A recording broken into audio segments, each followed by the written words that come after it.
So we'll start right on time this morning. Welcome everyone. Good morning or good afternoon, depending on where you are. It's nice to be able to be all together.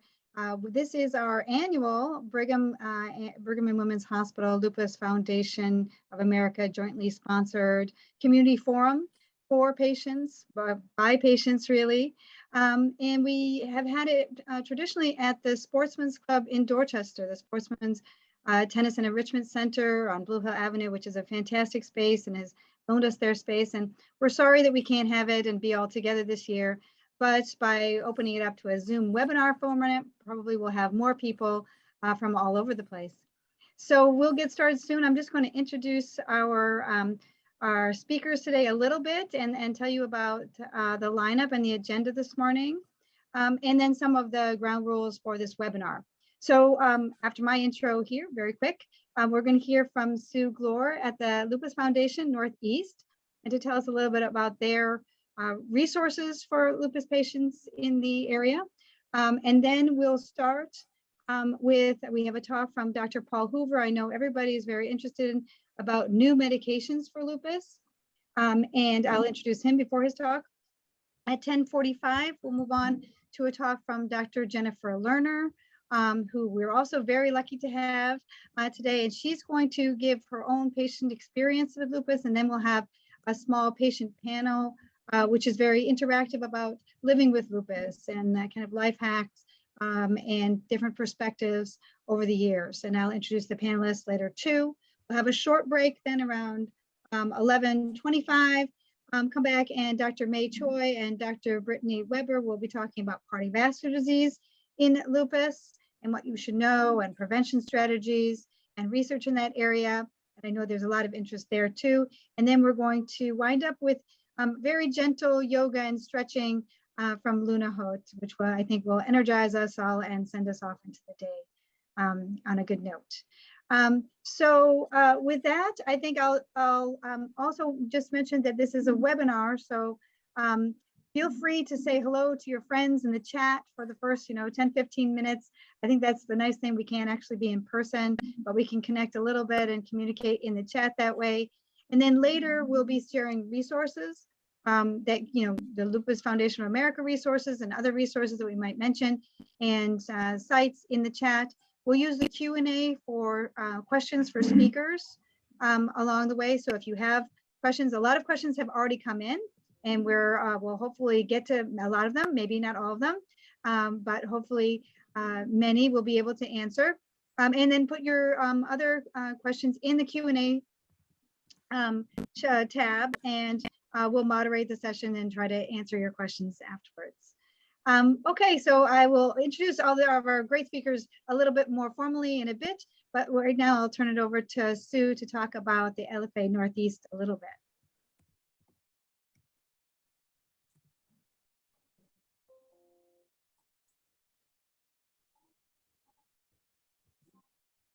Good morning. Can everyone see my slides? Can a thumbs up? There we go. Hi, I'm Sue Glore. I'm the Senior Regional Director for the Lupus Foundation of America Northeast region, which expanded last fall to include 7 states in the Northeast: New York, Connecticut, Rhode Island, Massachusetts, New Hampshire, Maine, Vermont. Hopefully I got everybody. And I'm just so happy to be here with you today and thank everybody for this opportunity. So if you're not familiar with the Lupus Foundation of America, our vision is a life free from lupus. And our mission is that we are dedicated to improving the quality of life for all people affected by lupus through programs of research, education, support, and advocacy. We focus on 3 pillars: research, care and support services, and advocacy. And everything we really do is judged against the lens of our strategic outcomes. We want to reduce the time to disease diagnosis.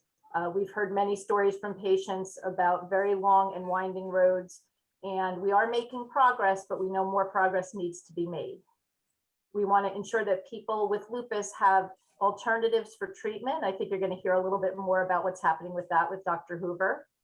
We want to expand direct services and increase access to treatments and care. And to do all that, we need to raise money in order to accomplish our goals. I want to talk about some of our resources today. And as Dr. Kostenbader mentioned, Michelle will be sharing these in the chat box, links to these. So we have our National Resource Center on lupus. And if you haven't visited, it's a great repository of articles and videos and all kinds of information that's updated throughout the year. You can go in and search for information. You can also look at curated tracks. If you're newly diagnosed, you can indicate that in a group of information and articles. There's downloadable publications. If you're a parent of a child with lupus, you can look for resources about dealing with your school. If you're a caregiver, you can look for information on ways that you can support your person living with lupus. There's fantastic information in here. So I highly recommend that if you're looking for information, you check out our resource center. We have a series of videos called the Expert Series podcasts with video. They're fantastic. They're from lupus leaders all over the world, literally. Dr. Choi, who you'll be hearing from a little later today, did one of our most recent ones. And again, they're on different topics. So you can go into the Expert Series and take a look at different information. If you've got a particular interest in a particular researcher or a particular topic, they're all stored in the National Resource Center. We have education programs like this one. We do them frequently. And the Lupus in You program, we had one this Wednesday on gut health. We have them nationally 4 or 5 times a year, and then also in the region. So we can definitely keep you up to date on our education programs. We have one coming up in July on participating in clinical trials and information about that, so we can share that with you as well. Lupus Connect, it's our online community of support. There's over 18,000 people in Lupus Connect. It's a very warm and wonderful place where you can go in anonymously. It is policed from the idea of bad behavior, but other than that, it's patients talking to patients, caregivers talking to caregivers. You can go in and look at zip codes and see if there are other lupus people living with lupus in your area. But it's online, it's 24/7. So if you're ever feeling like you want to connect with somebody at a particular time, you can log in as soon as you're a member and you can participate in Lupus Connect. In other times, we have in-person support groups. Right now, they're all operating virtually, but many of you may be familiar with Lupus Lights, which is the Massachusetts-based support group. And I think I saw one of the facilitators online today. But this is a great opportunity to connect with others in your area. And we hope to be able to go live with them as soon as it's safe. We have health education specialists. They're available in English and in Spanish. You can reach out, you can reach them by email, you can reach them through our web form. They have lots of information on insurance, on resources, on disease information. They provide such a great service. So if you have a one-on-one question and you would like to reach out to our health education specialists, or if you know somebody who's Spanish speaking that is looking for resources, this is a great option we have. Take Charge is a 12-week email series we have. You can sign up for it, and it's all about disease management. So that's another resource that we offer. And speaking of disease management, we've recently introduced SELF, Strategies to Embrace Living with Lupus Fearlessly. This is a self-management tool you can use to track your symptoms, to have your information ready when you go and speak to your medical team. You can manage stress through it. It's really a way for you to chart your lupus journey. We know many times when you are in a flare or you're having symptoms, it may still be months before you're going to see your doctor or you're going to see your care provider. And so this gives you an opportunity to be able to track everything so that you can be prepared and empowered when you go in to speak to your medical team. One of the things I mentioned earlier is that we're very interested in making the time to diagnosis quicker for people. So one of the ways we do this is by raising awareness. We have a campaign called Be Fierce, Take Control. It's a social media campaign. It is really targeted at 18 to 25-year-old Black and Latina women to talk about what lupus is, so that if they're starting to have symptoms, particularly we hear from younger lupus patients a lot that when they go in their early years, people will ask, do you play a sport, or, well, you're in school, you're probably exhausted, and maybe not take some of the symptoms seriously. So we want to empower these young women to know what lupus is so that they can ask great questions when they go in and meet with their medical team.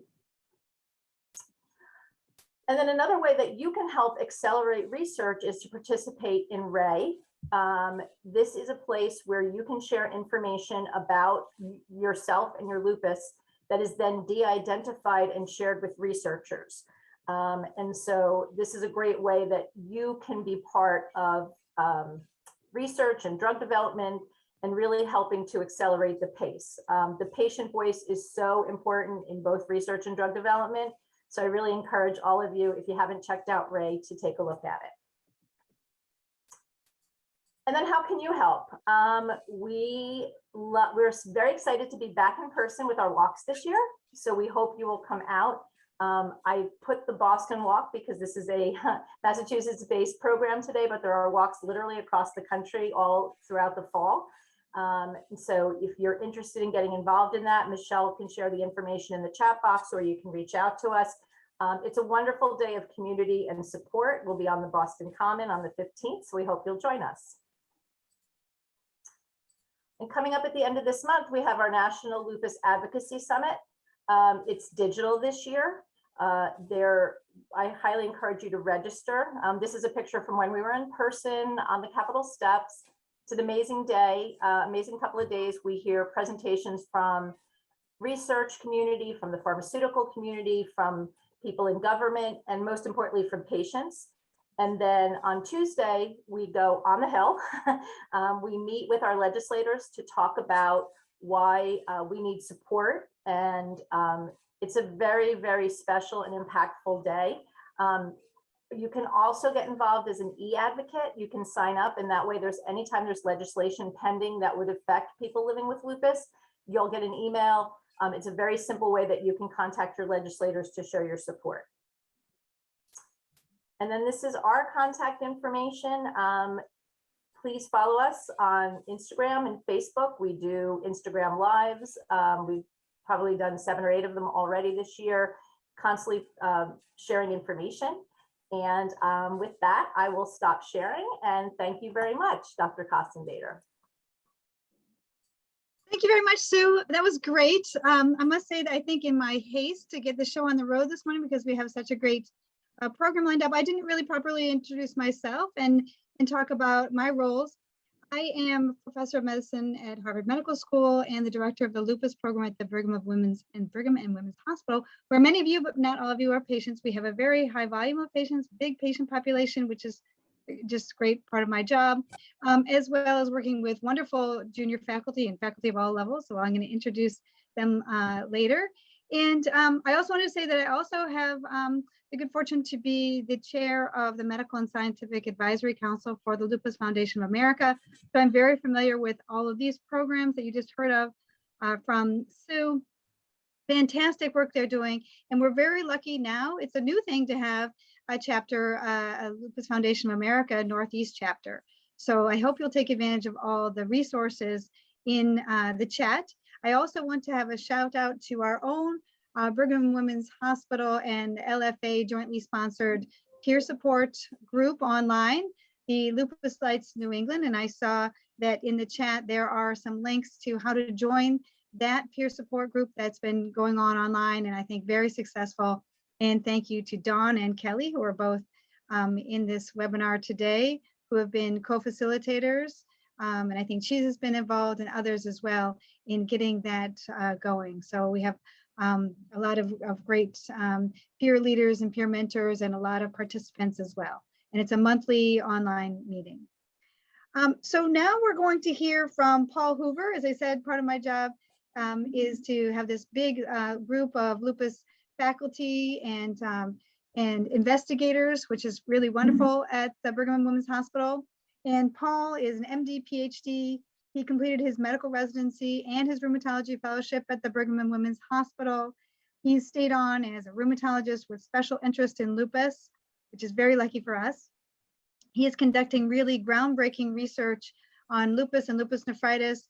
Some of it's at the Broad Institute for Genetics. And he's going to talk about a little bit about his work, I think, and about new therapies for lupus. We're really lucky that right now there's been a lot in the pipeline and even coming to market for new therapies for lupus. So it's a very hopeful time with a lot going on. And he will give a little talk and then answer your questions. I know there are a lot. Thanks very much, Paul. Great. Thanks, Karen, for that introduction. I'm going to share my screen right now. Give me a second. I just want to confirm that you can see my screen. Yes. Well, I'll take that as yes. Great. Yeah, so as Karen said, I'm Paul Hoover, and really thrilled to be here and grateful to the organizers for the invitation and to the LFA. So as Dr. Costa-Bader had mentioned, I'm going to be discussing some of our newest medications and some of the stuff that we have ongoing at Brigham and Women's Lupus Center as well. Before I get into that, I kind of wanted to give a framework for how I think about this and how I think physicians and scientists think about new medications in lupus. So first, I think it's important to point out, as many of you know, that lupus has many different forms, and there are many different symptoms that are associated with lupus. And patients can have combinations of these symptoms, and so there's not one kind of cookbook that necessarily fits patients. These can range from neurological symptoms, sores inside of the mouth, skin lesions, fluid that can build up around the lungs and around the heart. Kidney complications, especially, which is probably the most deadly of these, gastrointestinal complications, hematological, and arthritis as well. And as many in the audience probably know, that there are many medications that we use in order to treat some of these symptoms. And I've listed a few of those here. This is by no means comprehensive, but probably some of the more common medications that we use. And it's important to note that a lot of our medications have really important side effects that impact patients that result in digestive problems, eye problems, weight gain, trouble sleeping. It affects fertility and fetal health. It can cause weak bones, diabetes, and serious infections. And so we're all very concerned about that as providers, and I'm sure as patients. Today, I'm going to be talking about new medications that have recently come online for skin lesions, as well as oral ulcerations, and as well as kidney complications. And so those will be what I'm talking about a little bit later. But before I wanted to go into that, I just wanted to say, the goal of drug development as clinicians and as scientists, really we want to improve outcomes for patients. We want to reduce or eliminate the bad side effects of our current treatments. Our current treatments, you can think of maybe as here on the left. And sometimes I think of them as a sledgehammer because we're really knocking out the entire immune system, and we have a lot of kind of side effects that are unintended. And what we really want to do is go towards the right, where we're targeting very specific pathways, immune cell types, and to reduce the amount of side effects that we have. So I think a key question at this point, in terms of just laying the framework, is what are the steps to developing new drugs? And the reason I want to lay this framework is because later on I'm going to tell you, present to you some of the most recent clinical advances about where we are in this framework, and then also talk about some of the research that's going on at Brigham along this pipeline. But first, I would say that number one is the discovery phase. And this is the idea that what targets should we actually develop drugs for? And this is obviously, each of these steps is very difficult. The second is how do we validate those targets without hurting patients? Can we do these in a dish, cells in a dish, or in some type of models? The third is, are these medications safe? And four is, how do we know that once we've gotten to this point, how they're actually effective? And do our patients actually get better if compared to someone who doesn't take those medications? And then finally, once these four steps are completed, we actually have a new therapy that we can then use. And so as Dr. Costa-Bader said, we've been very fortunate to be in an era where there's new therapies that have been coming online for lupus. So in terms of the discovery phase, we do have a sense for which targets that we should be dealing with at this point. And I wanted to just present this image to you here. The important point is that this is the immune system. There's multiple cell types, and that they are talking to each other. And by talking to each other, they're giving other cell types instructions. And some of those instructions may be instructions that are bad for patients or that can cause some of these symptoms. And so when we think about a targeted approach, one of the targets that has come up recently is here. And there's a new medication that comes on, it targets this particular pathway. And the name of that medication is anifrolumab. And that's the first medication that I'm going to be discussing today. And in particular, what I wanted to say is that I'm going to be reviewing some of the clinical trial data that suggests that it's actually effective. So prior to all this target had been discovered, it had been validated. We knew it was safe in patients to give these medications. But the critical question, right before it comes on, and we, as physicians, that we actually give our patients this medication, do we know it actually works? Is it safe enough? Is it effective? And so a couple of years ago, the New England Journal, which is a premier journal across medicine, a trial came out of anifrolumab in systemic lupus. And when you ask who are the patients that were enrolled in this trial, there were about 360 patients or so, but most of them were women in their early 40s that were of Hispanic or Latino origin. Most of them were from the United States and Europe, and some were from Latin America. And a lot of these patients had moderate disease activity. A lot of these patients were on, moderate doses of steroids, 10 to 20 milligrams, also Plaquenil. And about half of them were on an additional immunosuppressive, so another medication that's usually pretty potent. So this is a very typical demographic that we would see in our clinic at Brigham and Women's. And the way this trial was designed is they took 650 or 649 were assessed for eligibility. 365 ended up being eligible, and then they underwent randomization. So about half were assigned to a group that was going to receive the medication, and another half were assigned to a group that was going to receive placebo. A certain number completed it in each arm. So on the left, this is the number of patients who completed the study. This was about 153 patients, and those that got placebo was about 130 patients. And so from there, these investigators had tracked their outcomes to determine whether this was an effective medication. And so the critical question is do patients get better that take anifrolumab? And along this y-axis here, this is a score that basically measures, how much better a patient is getting. And the red line is patients who have taken anifrolumab, and the blue line is patients who have not taken it or are taking placebo. And as you can see that if you were to not take anything, just placebo, that there is some modest improvement over time. But if you were to be given anifrolumab in this trial, that you would have started to get better right around the 8-week mark. There's this higher fraction of patients who are starting to get better, and that this actually endures for some period of time over a 1-year period. So there's a separation right around 2 months, and it endures for about a year.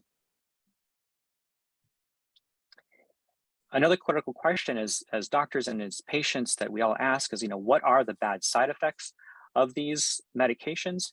And here, what the investigators found was that there were that the serious adverse events where someone becomes critically ill or dies as a result, that there were no signals, that everything looked equal between the two groups. When you looked at less serious events, which are infections, they did find that there was more infections in these, in particular herpes zoster and upper respiratory infections. And as a clinician, I think of these as important for the patient, but there are always risks that are associated with it. So these would have to be weighed very carefully whether the patient decided to take this or not. But I would say that overall, this was a pretty good outcome that there's a new medication online. So the bottom line for this particular study was that there was lower disease activity for these patients who are taking medications, and we could really see it, early on in disease, that ultimately they had lower steroids. Many patients hate steroids. As a provider, I hate prescribing steroids because they can be so toxic. A lot of patients had improved skin symptoms. There were more infections in this patients who were treated with this, but they were not too serious. So I'm going to move on to the next medication that has recently come online, and that is called Benlysta or belimumab. And this is a medication that was really put in the context of affecting kidneys. And so, as I mentioned earlier, there's lots of different symptoms in lupus, and they could affect many different organs. And of those effects, one of the most common is the impact on kidneys. And so a lot of patients, up to half in some cases, will develop a kidney disease. And this is really the main cause of disability and death in our patient population. About 10% of those patients will go on to end up with end-stage kidney disease or on dialysis. And this increases the risks of strokes and heart attacks. And we knew from previous clinical trials that were looking at just systemic lupus that there was a signal in patients that impacted kidneys. And so there was a positive signal, but it wasn't, we weren't 100% sure. So the goal of this particular clinical trial was to expand the number of patients that were involved and to target this particular pathway. So again, this is belimumab. It's a targeted therapy and it's hitting the B cells here. And the clinical trial I'd like to present here is the BLISS-N trial. And this was published in September of 2020. And when we asked the question, who were the patients that were enrolled in this particular trial, most of the patients were women in their early 30s that were of Asian and white ethnicity. A lot of the patients were from Asia, Europe, and some were from Latin America. And a lot of these patients had moderate to severe kidney disease. All these patients had kidney disease, and it was, they were on potent medications for these. The way that this trial was designed was there was this intake group, there was patients who were screened, 448 were allowed to participate. They were also randomized into these two arms, one arm on top, one arm on the bottom. The top arm are those patients who received the actual therapy. And again, there's this placebo. We're always comparing these two groups. And then the investigators measured two different outcomes. One was a partial response. So when patients get kidney disease and we try to treat them, the kidneys can either partially respond, they can get a little bit better, or they can completely respond. And that's kind of the idea that these investigators were looking at here. And so our key question here is, do the patients taking belimumab get any better? And on the y-axis here, this is the percentage of patients who come up with a response. And here, do they actually get better? And so the question is there some improvement in the kidneys? The blue and the black lines separate right around the 20-week mark. And so the idea here is that patients who are taking belimumab in this blue line, a higher percentage of those patients do actually get at least somewhat better.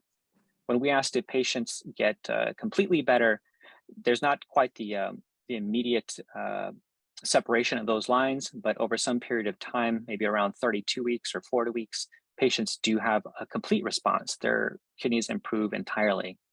And what's I thought great about this particular study was that this endured over 2 years. So whatever the response was, they saw it and it persisted for over 2 years.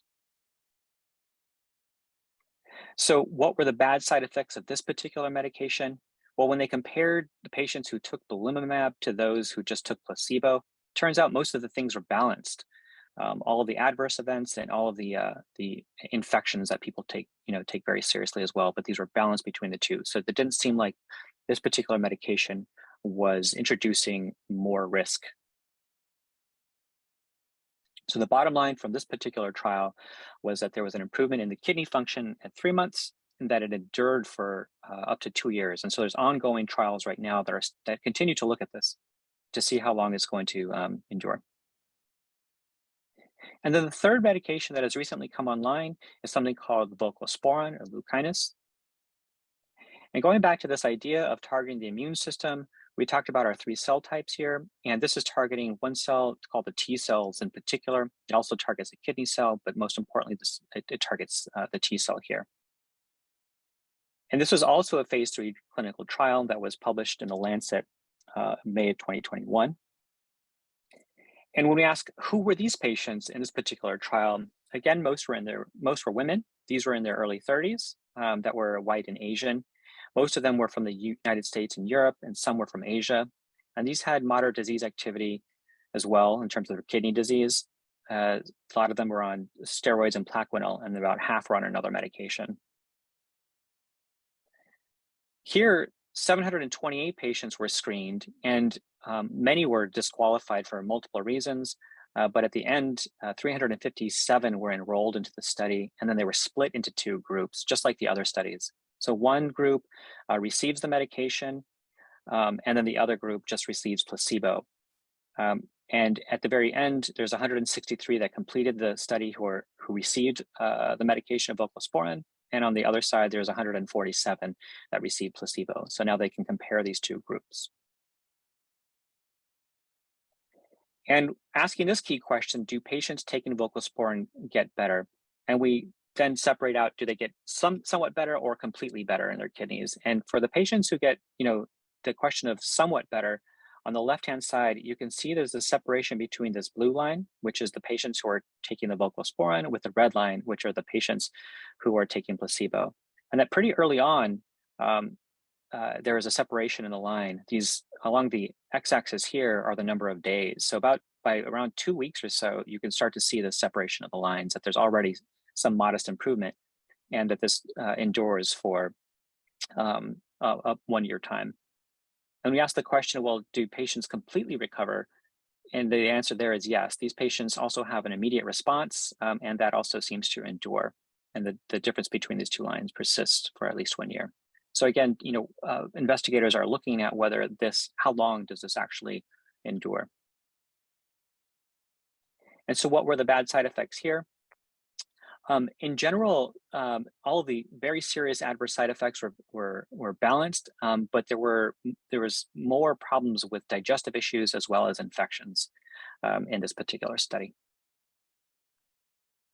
So the bottom line from this particular trial was that there was an immediate improvement in the kidney function at 3 months, and it lasted for about a year. We didn't see any increases in the life-threatening side effects, but there were some minor infections and digestive issues.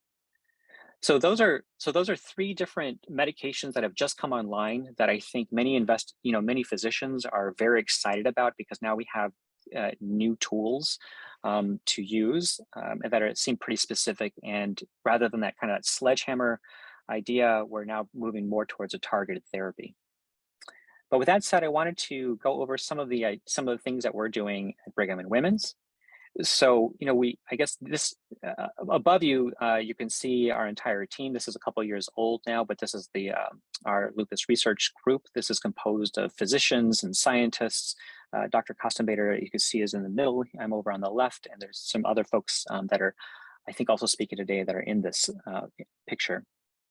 This is just to introduce the group, but the idea is that we are kind of focused around different, just a couple of types of questions. And this goes back to what I was saying at the very beginning. That idea that I introduced at the very beginning of this talk was that there's many types of lupus, and the many types of lupus are composed of different types of symptoms. But when you think about the different cell types, the genetics that drive lupus, we don't actually know entirely what those types are yet. And a really important question is if you have, say, 2 different types or 3 different types, do each of those types have a different target? And so can we now begin to develop, specific target or specific therapies that target these specific types? And so what Brigham and Women's and my own research is involved in is asking the questions, what are the targets? What targets should we actually be including here? And there's a few efforts at that, but what this really revolves around is the idea of taking patient samples and studying them with the absolute latest cutting edge technologies to understand, to make many measurements of patient samples and then to compare them, and that we are able to group patients kind of by their molecular signature. And there's a few studies that I'd like to point out that are going on at Brigham and Women's right now. And so these are, the idea here is to look at different time stages of disease, and then also to collect patient samples around here. The first is a very new diagnosis of lupus. This is called SLATE. And so the idea here is to collect, I think, blood samples. There's another study that's called PRELIM of patients who don't meet a formal diagnostic criteria of lupus, but they seem to be on their way to developing lupus. And so maybe, maybe they wouldn't come up with a formal diagnosis of it, but at the same time, it's probably they're going to progress. And then finally, there's this last one is AMP-AIM. And so this is really looking at early stages of kidney disease and skin lupus as well. And what's great about all of these is that these are trying to really get at the idea of the types and develop new drug targets that we can actually, turn into therapies at some point. That being said, I think that's all I had to say today. I'd be happy to take any questions. Thanks so much, Paul. That was a great talk. I don't see anything right now in the Q&A, but there were questions that came in previously, so I'm going to throw you some of those. Sure. I think that people are very interested in these new medications. And there was a question about, well, anything new on Benlysta, and I think you did cover that. But how long can a patient stay on Benlysta, and can Benlysta help get me to remission?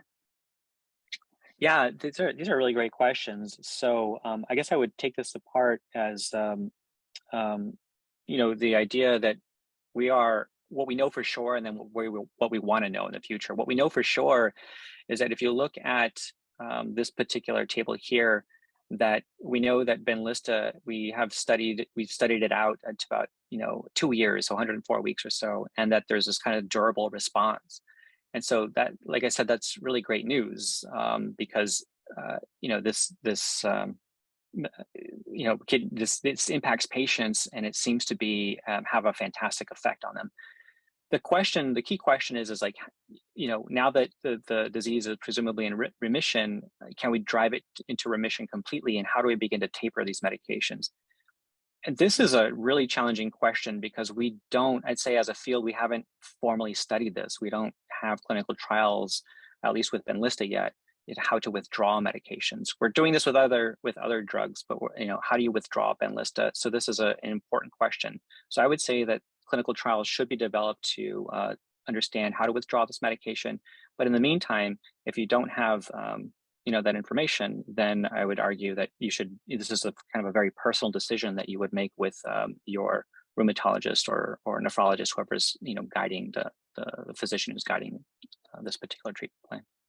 Yeah, that was a good answer. I think, belimumab at least was FDA approved in 2011, right? And now it's FDA approved for lupus nephritis as well. So we do have patients who've been on it for about 10 years, but we don't have experience beyond that really, except for maybe some of the open label extensions of the trials, the earlier BLISS trials that got belimumab earlier approval.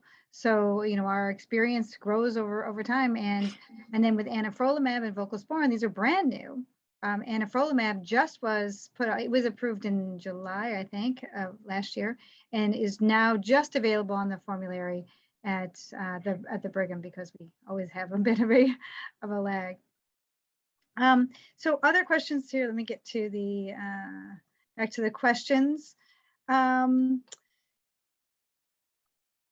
Okay, there was a question about information on new lupus medications to treat skin disease that don't require injections. What can you say about that?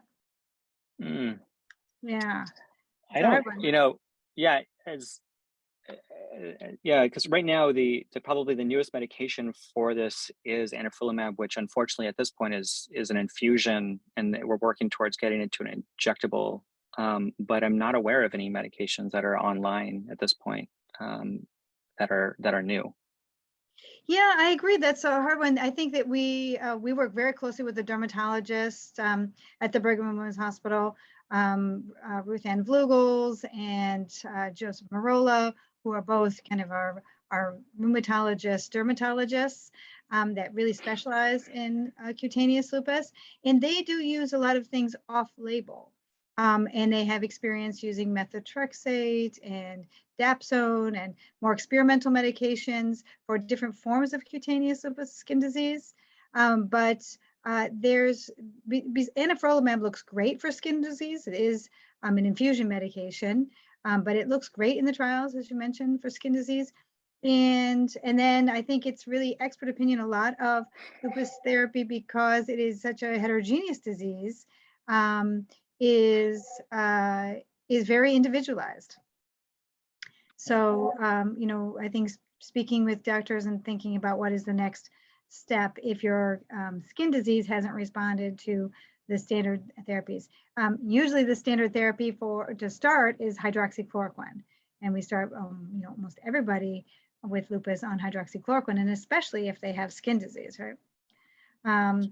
There were some more questions. I think a good question is, how do I learn about drug trials and studies, and how do I get involved in a drug trial or study? Yeah, this is a fantastic question. I think that there's several resources. I think one is at Brigham and Women's, I think most of the clinicians, we are very not only dedicated to the idea of patient care, but also very interested in moving the field forward. So I think a lot of us would be kind of maybe a first stop in many cases. That stop could look like enrolling in trials at Brigham and Women's.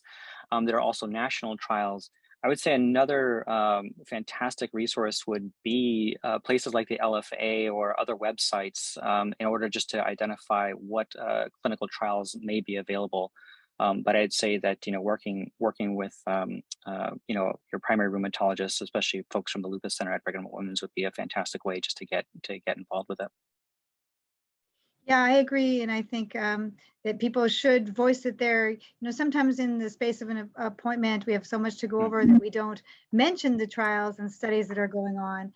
So you have to be your own advocate, and I think we can continue these discussions. We really, really would encourage people to be involved in research, and it can be, the first steps can be just in observational studies that you mentioned. Some of the studies that we have going on, I think the three that you mentioned, the SLATE and prelims and even AMP-AIM, they're really observational, where you fill out a bunch of questions and you have samples taken, and we follow people for a long time to see what the outcome of the disease is. And then there are interventional trials, like you've just reviewed, of new medications, where you might be randomized to get one medication or another. And those might be the best way to get great treatment, especially in some places, and to get new treatments that look very promising. Of course, you're not guaranteed. So when you enroll in a trial, you are agreeing to not know whether you're getting the standard of care or the new medication being tested. So there's lots to discuss, but we need more enrollment in the United States. A lot of these studies are done internationally and elsewhere because they can't find people who want to be in trials, and that's too bad. We really need to get the word out that we need patients with lupus from all walks of life, all over the country, to be interested in being and participating in clinical trials. Okay, let me ask you one more question from this list here. Well, okay, there are a lot of questions about specific side effects of medications, but then I think there's one about, what is remission in lupus? What are the best ways to increase your chances of getting to remission and staying in remission? And do you need medications when you're in remission? That's a three-part question. That is a very thoughtful and fantastic question. I would say that probably the best way to get into remission is a close relationship with your doctor on this, because it is really kind of a back and forth between making very important decisions about which medications to try and to when. And once you've achieved remission, and how do you stay in remission? I would say adherence to medications. And again, it's really the idea of the back and forth between the patient and the doctor. I know for myself, patients, when I have a patient who's flaring, I try to get them in immediately within days to see them. And without kind of that trust, personal trust between a patient and a doctor, and I do think it becomes hard in order to do that.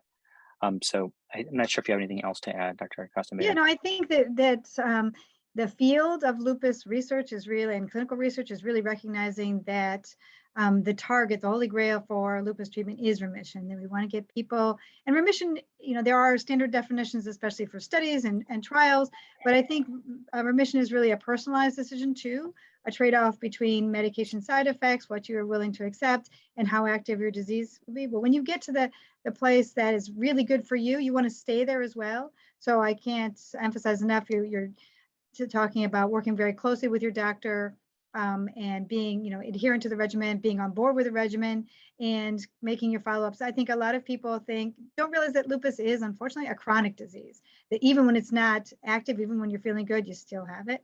So you still need to come back for those follow-ups. You still need to get your labs done. You still have to have the conversations with your doctors and your providers about managing life. And that, I think, is a very good place to leave it. Oh, there's one more question about, are there clinical studies for those over age 50?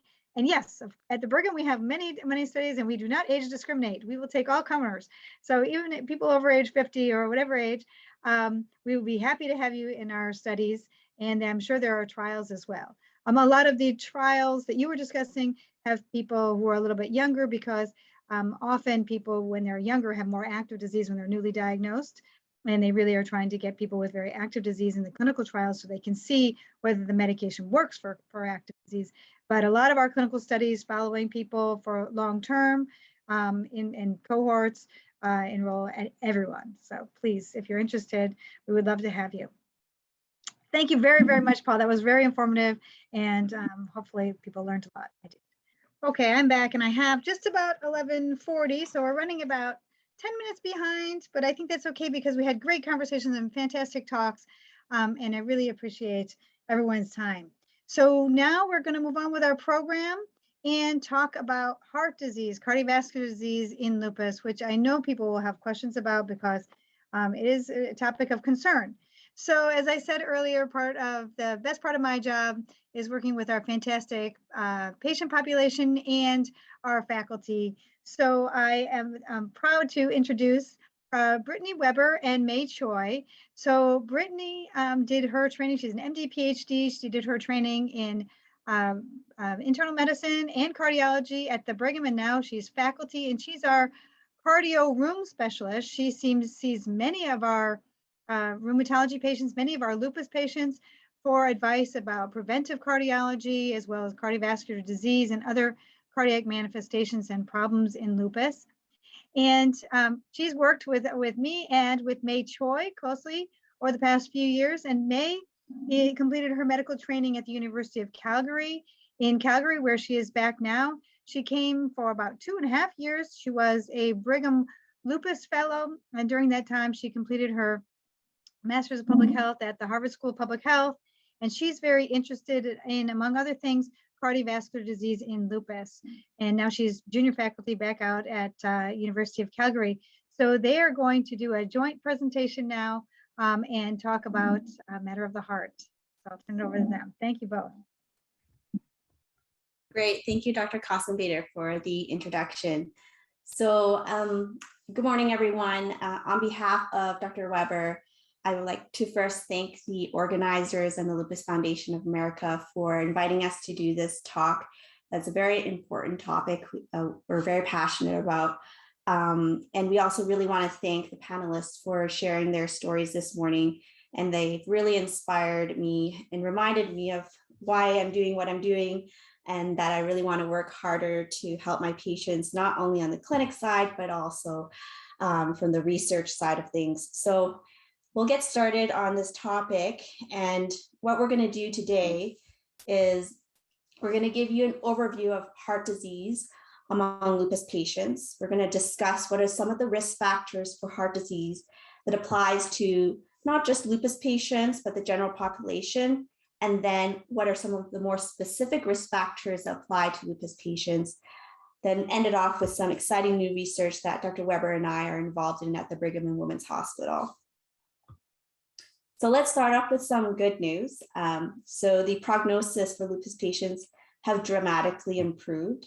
So in the 1950s, they used to quote that, 4 years after you've been diagnosed with lupus, the probability of survival 4 years after the diagnosis is around 50%. And then in the year like 2000 and onwards, your 10-year survival rate, so your probability of surviving lupus 10 years after your diagnosis, is about 90%. And that's really great news.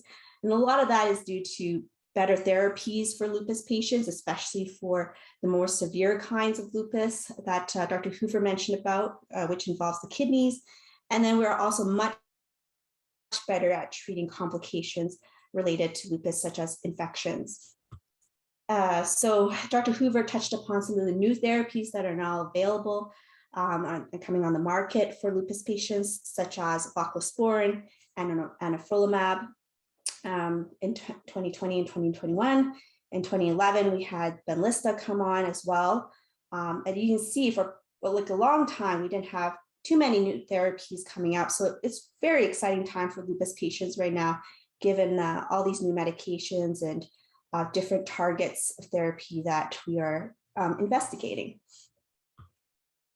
However, lupus still remains a major cause of death among young women. So although it is a relatively uncommon disease, it is an underestimated cause of death, particularly in this population. If we look at the statistics, it is the #1 leading cause of death among females aged 15 to 24 years with chronic inflammatory diseases. It is the #7 leading cause of death among females aged 15 to 24 years, and top 15 cause of death among females between 10 and 44. And the major causes of death include active disease, infection, and cardiovascular disease, which is why we're talking about it today. So we know that heart disease is about 2 to 3-fold higher risk in lupus patients compared to the general population, particularly in those who are young with a new diagnosis of lupus. And for coronary heart disease, it can cause up to 30% of deaths in lupus patients. If we look at the statistics, we can see that the mortality from coronary heart disease in patients with lupus is 9 to 11 times higher than the population-based rates. If we look at patients who don't have any symptoms of heart disease, so like no chest pain or shortness of breath, and we put them through CT scans to look for plaques in their vessels, we can see that they have much higher rates of this atherosclerosis or plaque buildup in all age groups. And if we look at patients 35 to 44 years old, who are women, they have a 50 times increased risk of heart attacks compared to healthy people in one of the particular studies that is quite well known in the lupus literature. So why this happens in lupus patients and how atherosclerosis happens, Dr. Weber will now take over. Thank you, Dr. Choi. And I'd like to again just reiterate by thanking everyone for the opportunity to speak today, and a special thank you to our panelists and our patients. We're really excited to be able to do this work and to be able to talk to you today. So what I'm going to do for the next few slides is just walk through how, as a cardiologist, we think about, atherosclerosis is the word for plaque buildup in the arteries, and what are the risk factors that are common not only for lupus but for the general population, and then what are some factors that are unique to lupus that we think, and this is an ongoing study of area of research, could be contributing to the increased risk of cardiovascular disease that Dr. Choi just told you about. And this first slide is just to kind of introduce the concept of atherosclerosis is this multi-step process. It doesn't just happen at once. It is an inflammatory process, and that inflammatory process is an important thing where we think lupus actually can help can promote acceleration. And there's been many basic science and many different studies over the years. This study is now 23 years old, where really describing the steps.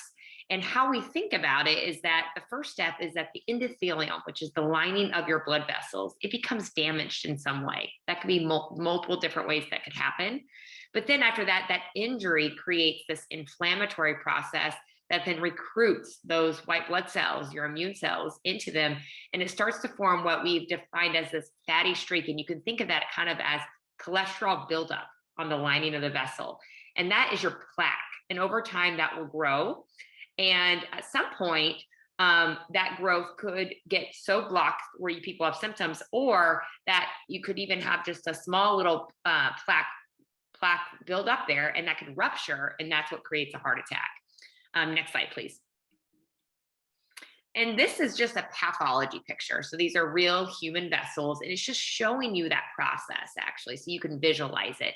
On the top left, this is a normal artery. It's nice, it's open, the white, that's a nice, open, beautiful artery. That's a healthy endothelium lining. And then you look at the top on the right, and you can see that that is the plaque buildup. So that's how it narrows over time. And then this is when people, if you have a significant enough blockage, this is when people may start having some symptoms. So this is why we are always asking about the symptoms of chest pain. And if you look at the bottom left, this is where it's almost occluded. And so certainly this would probably be something that you'd be having symptoms, not necessarily, but you could be having symptoms when you exercise and you get calcium deposits. And that calcium is a way we can measure the amount of plaque in the arteries. And that's how Dr. Choi, when she showed you that slide that we constantly refer to, we're able to find that there's increased prevalence of just plaque buildup in the arteries. And then when that ruptures, that occludes the vessel, and that's what creates a heart attack. Next slide, please. And so what are the cardiovascular risk factors in just the general population that would also be relevant to a patient with lupus? And then what are some unique things about lupus in itself? And many people, you may know many of these common risk factors, but it's really important that we talk about them because it's just as important to treat these in a lupus patient as it is to treat in a non-lupus patient. And that is high blood pressure. I'll show you a few slides about how there's a higher rate of this in patients with lupus. High cholesterol. Smoking is one of the biggest modifiable risk factors we can work on. That is modifiable, meaning that we can stop and we can reduce somebody's risk by stopping. Diabetes, being overweight, so obesity, a family history of heart disease is a really important factor, and unfortunately, that's not modifiable. That's your genetics. It's also known that women who go through menopause, there's an increased risk after menopause. That's also not modifiable. You can't modify that. And then exercise. And what are some lupus specific factors? Well, we know that long-standing steroid use can help promote the atherosclerotic process. And so this is why your rheumatologists are always talking about these agents that would spare you on long-standing steroids. Also having some of the markers that you probably often hear about when you're in clinics, such as anti-double-stranded DNA, antiphospholipid syndrome, and then there's other immune mechanisms. And these kind of immune mechanisms are still areas of ongoing research and what makes this still very exciting. Next slide, please.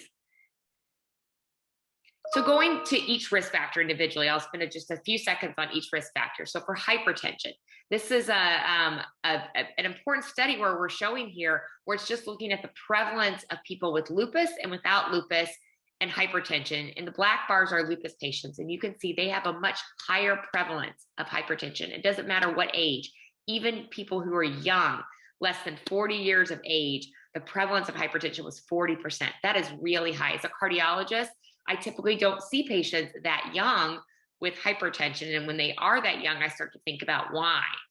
And so you can see that overall, there's this trend. It increases your heart disease risk by 5 to 6-fold.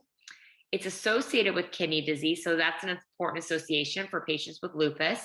It's worsened by prednisone use. So one of the many factors why we try to avoid long-term prednisone. And how do you treat it? Well, there are multiple different ways to treat it. We often will use medications, but that is not what you always start with. You first do the lifestyle. And lifestyle is that weight loss, diet, salt reduction, and exercise. Those are actually hugely impactful. It's really important to reiterate that even a small amount of weight loss could have a substantial improvement in your blood pressure. And then there's certain medications that we think about for a patient with lupus. For instance, if you have kidney disease and also high blood pressure, then we think of a class of drug called ACE inhibitors that some people may be on, that they're protective in kidney disease. Next slide. High cholesterol. High cholesterol is also, there's an increased rate of having high cholesterol in patients with lupus. It's also a strong association with being on prednisone. So for one study that looked up for a 10 milligram increase in prednisone, that increased your total cholesterol by 8.9 milligrams. That probably number doesn't mean anything to you, but as a cardiologist, that's a substantial number. So it really does worsen that high cholesterol. What are some ways to improve it? Well, there's good lupus literature that the hydroxychloroquine Plaquenil, also known as the antimalarials that many people may be on, that can improve your lipid profile. And what are other things that can be associated with higher cholesterol? Having active lupus. So that is kind of controlling the inflammation, having kidney disease, protein in your urine. And then unfortunately, this is not modifiable, but people who have had lupus for a very long time, that's also associated with higher rates of cholesterol. Treatment is similar to the high blood pressure, where we always start with diet modifications. So there's a lot of diet modifications one can do to improve their cholesterol profiles, aerobic exercise, And then one of the mainstream therapies that a cardiologist sometimes thinks should be in the drinking water are the medications called the statins, which are really effective. They're our most effective primary prevention medication we can to prevent future heart disease. Next slide, please. Cigarette smoking. I mentioned earlier that this is one of the most important factors.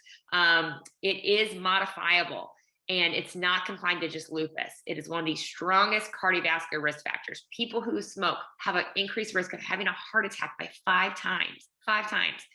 And so the management of that it's really just simple. You just stop.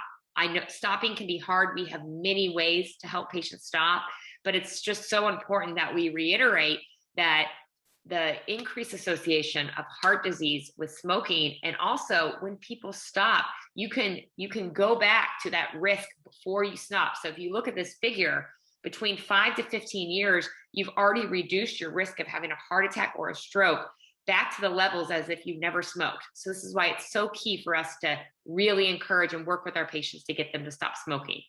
Next slide, please. Diabetes, again, not just in lupus, but in the entire population, is strongly associated with heart disease. In fact, we now have there's such high prevalence of having plaque in the arteries for a patient who has diabetes that we now consider it equivalent. So now we have very strong recommendations that if I was to see a patient in clinic, for instance, I saw one last week, young with diabetes, you say that that's equivalent to already having heart disease. So because you know the association is high enough that that patient is going to benefit from starting to treat that risk early on. So that is how high the association is. A 10-year risk of coronary heart disease in diabetics is greater than 20%. So that's a very high risk of having an event, of a heart event. And so that's why we think about this as an equivalent. Steroids can worsen diabetes directly because it can increase your blood sugar and it can lead to new onset diabetes. So your rheumatologists are probably constantly talking to you and monitoring your sugars for that. The prevalence of undetected diabetes in lupus has been found to be high in very older studies. And the treatment is, again, kind of reiterating, you'll hear me say this a lot, is the diet, weight reduction. Weight reduction is huge. Exercise, and then of course we have medications to treat diabetes now, including some very new exciting drugs, I would also say. Next slide, please. Obesity, again, an epidemic in our United States. It is very unfortunate the trends we see, and in the United States as well as just the entire world. In one study, 38% of lupus patients were morbidly obese. Morbidly is kind of defined a very high BMI, and that is a very high association with not just heart disease, but many different comorbidities.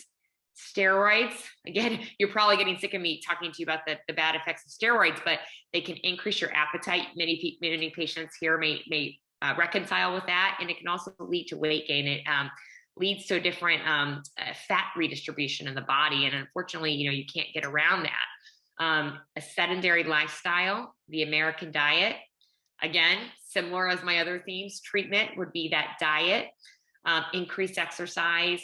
We actually now have even effective medications for weight loss. And this really requires a multidisciplinary approach. So this is not just a, one step. This is where you've got your primary care doctor, your rheumatologist, often a cardiologist, and a nutritionist that can really work together to help this. Next slide, please. And then this is kind of similar to the obesity, but just really, even in patients are not overweight, just being sedentary, so not moving. So this is why I always emphasize to my patients in my cardiovascular clinic the importance of exercise, getting out there walking, doing those cardiometabolic exercises, which is getting that heart rate up. It's really, really important. It's a risk factor independent of your weight. It's also rampant in our society. And in one study that Dr. Constantpater led, looking at lupus patients from the Brigham, 85%, just think about that number, that's a high rate, surveyed, they said they got no regular exercise. Next slide, please. A few other risk factors. I mentioned earlier that postmenopausal, again, something you can't actually modify, but we know that in younger women, estrogen is actually felt to be protective. So we know the risk is going to go up a little bit after menopause. So we think about that when we're counseling patients. And then the family history of cardiovascular disease. So speaking with your family and understanding what your family history of is really important. And one of the big things we often think about as a cardiologist is premature. Did your mom, dad, brother, sister, or grandparents, did they have a heart attack at a young age, less than 50? The age cutoffs are a little different for men and women, but we think about that premature heart disease as a very strong risk factor. And unfortunately, that's not modifiable, but knowing that, we can think about prevention therapies earlier in screening. Next slide, please. And this is just my last slide before May will kind of continue on, and then we'll end with a little bit of our research. But this is a study that Dr. Constant Bader led now many years ago. This is 18 years old, but it was looking at the risk factors of lupus patients within the Brigham. And that's what CRF means, so cardiovascular risk factors. And you could see 0 is the red and black is all the way up to 5 cardiovascular risk factors. And it's just to just show you how common these risk factors are in patients with lupus. So you can see here, you see hypertension, 40%, high cholesterol, 22%. Smoking, fortunately, was low, but still higher than we'd want to see, right? That's 12% here. We'd hope that to be 0. Diabetes, obesity, and you can look at how high sedentary is. I'll turn it back over to Dr. Troy now. Thanks, Dr. Weber. So Dr. Weber mentioned all these traditional cardiac risk factors that apply to not just lupus patients, but also the general population. But even after we account for these risk factors, we know that lupus patients are still 7.5 times higher risk of getting heart disease compared to the general population. And it's because of these more lupus-specific cardiovascular risk factors that really increase their risk. And so next, we'll kind of talk about what are some of these risk factors. So steroids, Dr. Weber has mentioned this on many slides, but essentially, steroids, as many of you probably know, work really well. They work really quickly. They manage your symptoms, but over the long-term use, they can have some adverse effects that, can increase your risk of heart disease. So it can increase your blood pressure. It can alter your cholesterol level. It can increase your blood sugar, cause diabetes, increase your weight. And it is also a marker of ongoing disease activity in that your lupus is not well controlled. And we'll explain why that is also a risk factor in itself for cardiovascular disease. There's also something called antiphospholipid antibodies, and this was mentioned by the panelists and Dr. Weber as well. But basically, these are proteins that are detectable in the blood in some of the lupus patients. And these proteins make you more susceptible to getting clots. And if you remember, clotting is an important process of getting a heart attack and stroke in those blood vessels. And it has also been associated with miscarriages and issues with getting pregnant and pregnancy complications. But essentially, studies have shown that the presence of these proteins in the blood can increase your risk of getting heart attacks and strokes.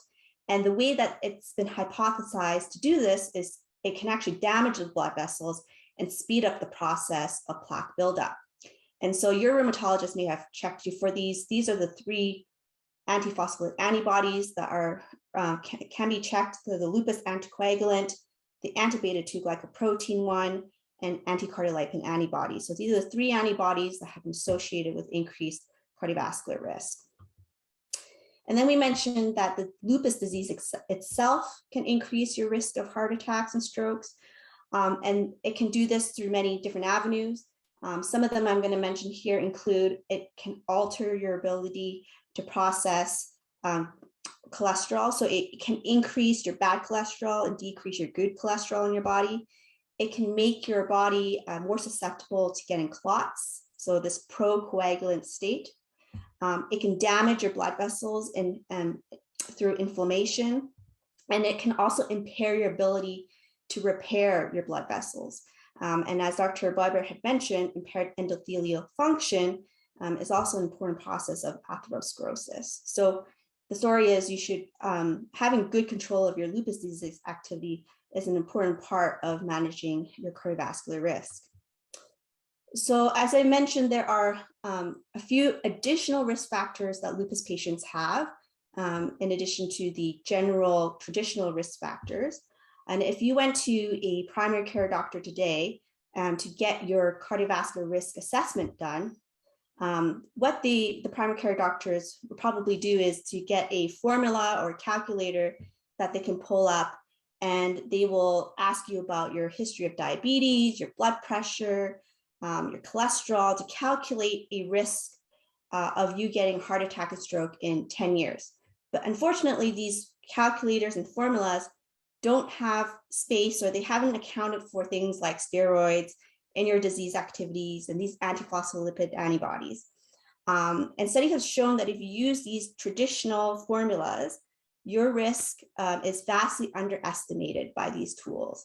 And so this is one of the areas that Dr. Kostenbader, Dr. Weber, and I are interested in doing, is to see if we can develop a more specific calculator formula that incorporates all of these other risk factors to give you a more accurate assessment of your cardiovascular risk. So this is a study that I was involved in a couple of years ago, where we looked at a tool developed for the general population in 2013 that looked at how much it underestimated your risk if you have lupus for cardiovascular events. So here we showed that this tool can underestimate your risk of cardiovascular events anywhere between 12 to 32 times fold, depending on how active your disease activity is. So that, again, that brings it back to how important controlling your disease activity is. And also it shows you that these traditional tools that your primary care doctors have access to don't really work well for lupus patients.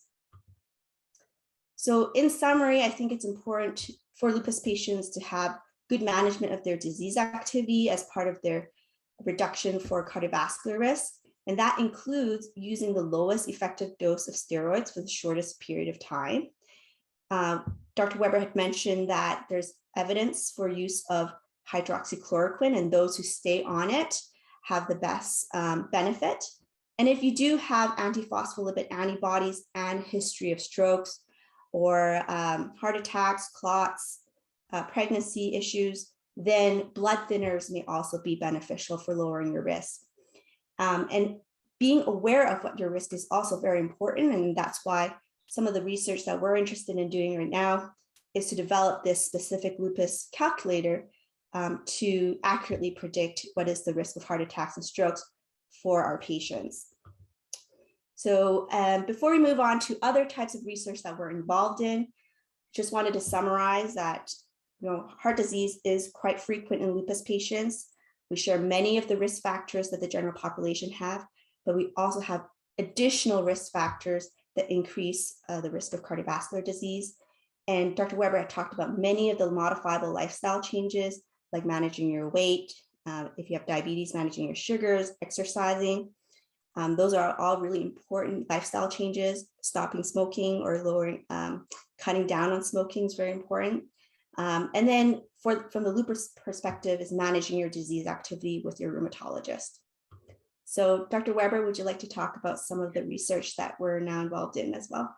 Yes, thank you very much. And so I'm glad you heard the snapshot on our risk calculators. That is a really important and exciting area of work that we are working hard on.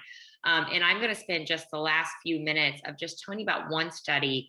And I don't want to get you to get too bogged down to some of these details because they're kind of sophisticated cardiovascular topics, but I will try to explain them in a way. But I wanted just to show you some of the broad scope of research we're doing. And this first slide is just to kind of bring in the concept of how my clinic is focused on cardiorheumatology. So I see patients with autoimmune diseases, and many of those patients have lupus. And many of those patients are Dr. Kostenbader's and other of your lupologists at the Brigham. I see, and we talked a lot today about accelerated atherosclerosis, and this is really what this talk was focused on. But there is a host of other things that are also common in patients with lupus.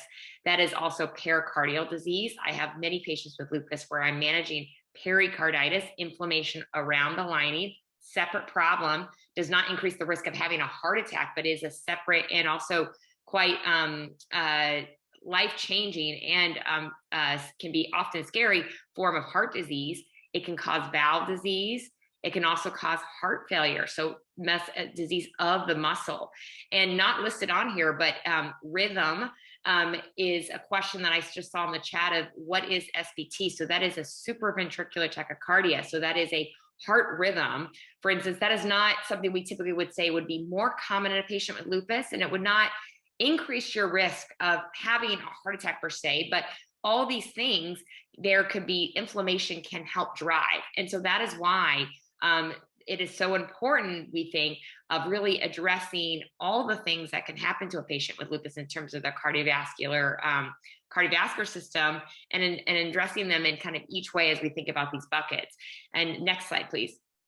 And what I'm going to show you very quickly is just one study that we did at the Brigham and that we're hoping to continue with ongoing future work, is where we wanted to take a look at the small vessels in the hearts. And this is called the microvasculature. And so this slide is just to introduce the concept that how we think about the blood vessels is that you have your big blood vessels. This is what you see when you get an angiogram. This is what you would be looking for if you just get a normal stress test where you're exercising on a treadmill and they take some pictures. We're really looking for blockages of those big arteries. These are those arteries that people get stents in. These are those arteries that people will go for a bypass on. You can also have diffuse disease of those big vessels. So that would be what I was talking about when I showed you that picture of how the plaque builds up over time. Again, very important. May not be causing you symptoms, but still associated with a high risk of having an event. You may not even have symptoms before you have an event. And then we have the microcirculation. And this is actually a picture of real human hearts. It's quite amazing. And I hope you can appreciate how rich your small vessels are. And you can't see this when you go to an angiogram. This is actually kind of ex vivo, kind of skeleton, like a skeletonized of a patient. So we can only visualize that with certain modalities. And one of the things we can use is a cardiovascular PET scan, which is a very sophisticated form of a stress test.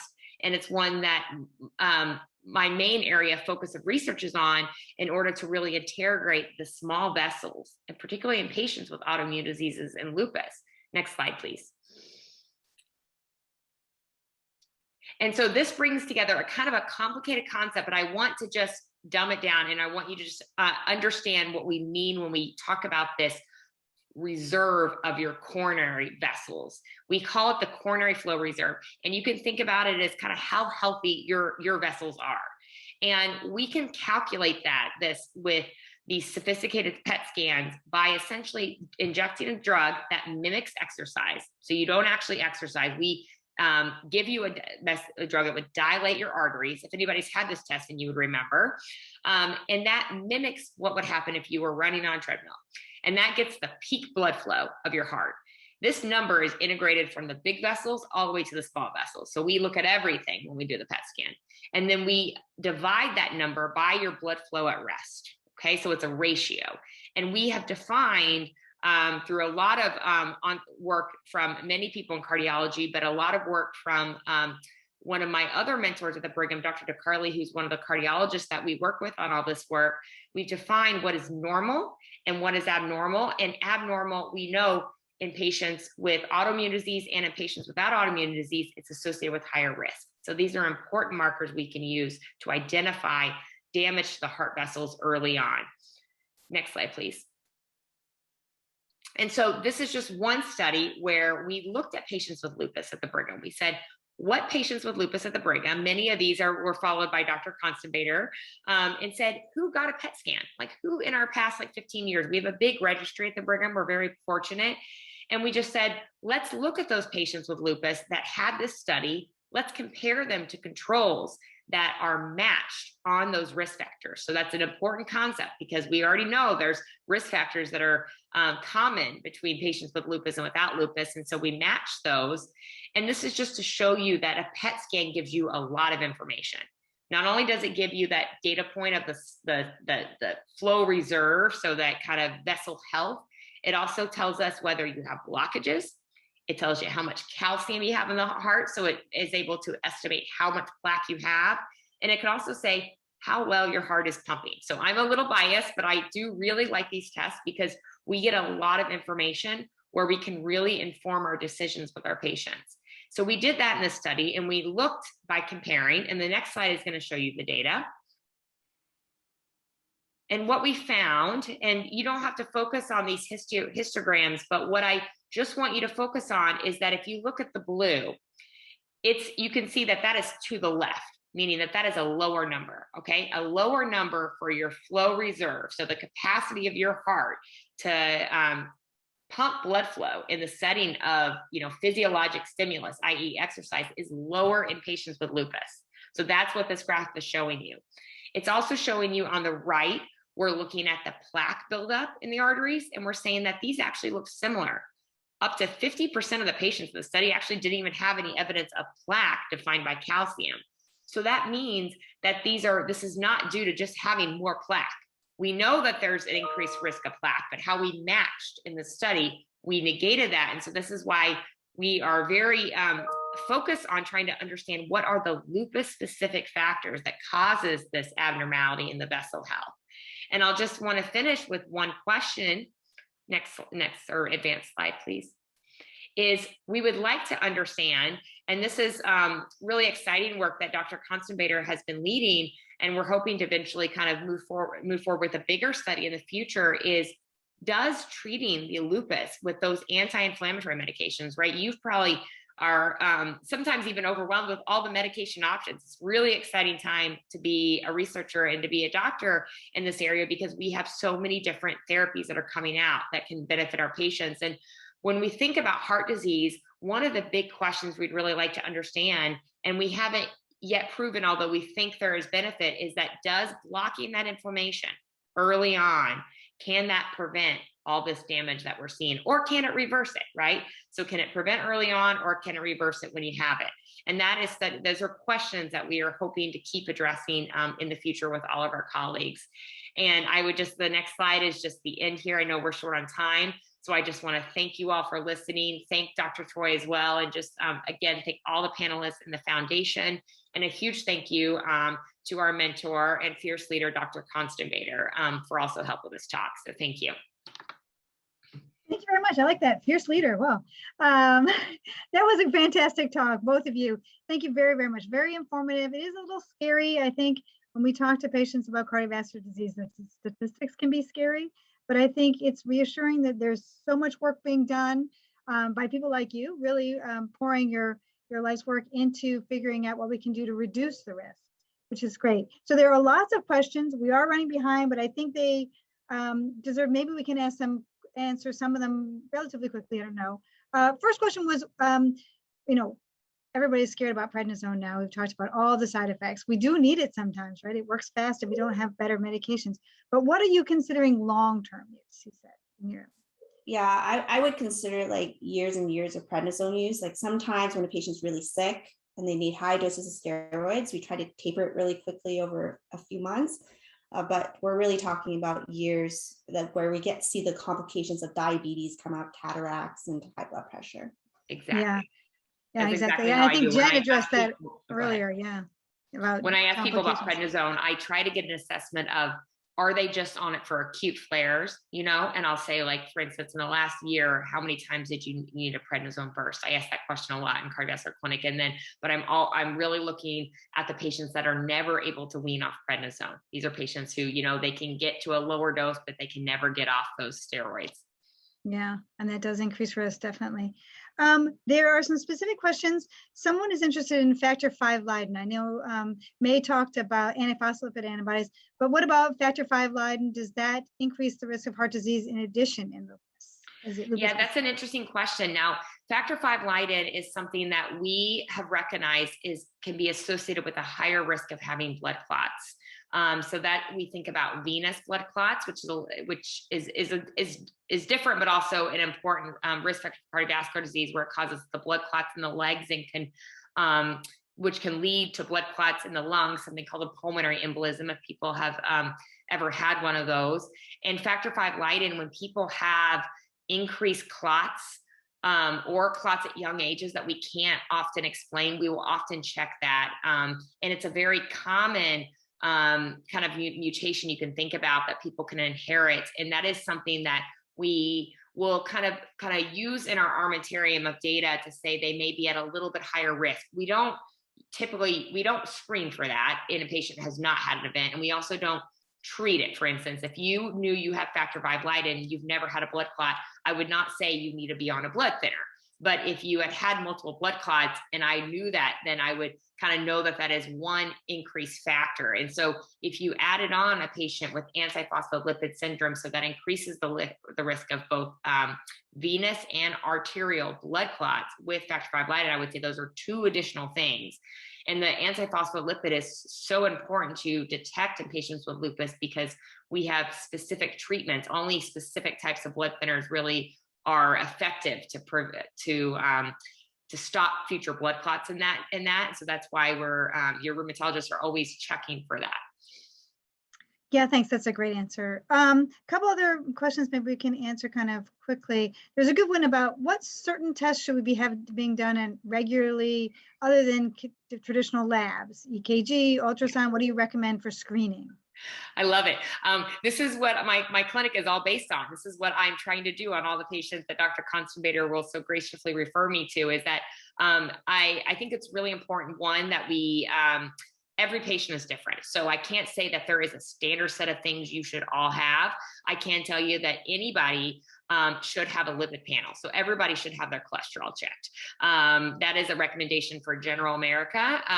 We're even moving down to the pediatrics because the prevalence of this can happen so young. So everyone should have that checked. We don't recommend yearly EKGs. I will say the caveat in a patient with lupus is that if you're on certain medications, particularly Plaquenil, we are starting to think about at least getting some baseline EKGs just to make sure some of the heart rhythm components. But in terms of detecting blockages in the heart, so that's the risk of having a heart attack, we don't just typically just get baseline EKGs because that doesn't actually help detect it. But what we do is kind of think about the patient, talk about all their risk factors, we use what our standard risk calculators are we have today, which we know are not very good. And this is why Dr. Troy talked about the research where we're trying to identify better risk factors, but we will use all the data we have right now. And if we think that the risk is elevated and we want to understand more, then I always talk with the patients about what are things we can do. One simple test that I have done a lot in clinic is actually looking at the amount of calcium in the arteries. Many patients with lupus have had a CT scan. They've had a pneumonia, they've had a chest pain episode where the emergency room has ordered a CT scan. We can actually look at that and say, is there actually any plaque there? And sometimes identifying that is very important because that can help us start medications that we know would be helpful early on. And then it's really, the testing is guided by the symptoms. So if people are having symptoms, you're having chest pain when you exercise, you're having shortness of breath, that would be an important thing to talk to your rheumatologist about, and also see a cardiologist. And we would, this is where we would then think about the right form of a stress modality to look for evidence of heart disease. So we can then get you on those therapies. Thank you very much. I think we're going to have to leave it there. That was a great answer. There's a great presentation, May and Brittany, and you can see that at the Brigham, I think the same goes for physicians as for patients. You know, we're very, very fortunate to have other physicians that we can refer our patients to that we all can communicate with so well and can talk to patients and talk to each other. And I think that does really improve care. We're really, really lucky to have you both. So now we've saved a really fun part for the very end. We're going to wrap up with some easy yoga that you can all do to get, we talked about exercise. So there's Luna, she's ready to go. Luna is a graduate of Bentley College, and she works for a French marketing company. And she is also a dedicated yoga instructor. And so she's going to take us through some very, I think, amenable for everybody to do kind of yoga stretches to get you energized. She likes to, she says in her yoga classes, she strives to get everybody to have fun and energized. So that's how we're going to wrap up. And thank you very much, Luna. Perfect. Thank you so much, Karen, for the warm welcome and for having me here today. I'm happy to have this time with you all. It's been wonderful to learn more about lupus and just be part of this day. So as Karen mentioned, I'm going to be guiding you through some light seated stretches just to again, as Karen said, leave you energized, refreshed, and just ready to tack on the rest of your day. So you'll just need a nice place to sit. Preferably, your feet will be flat on the ground just for some more stability.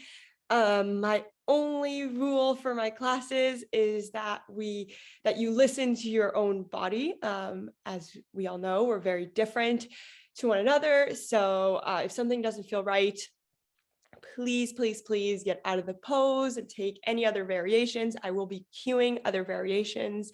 So yeah, so let's get started. I'm just gonna make sure we can see my chair. Perfect.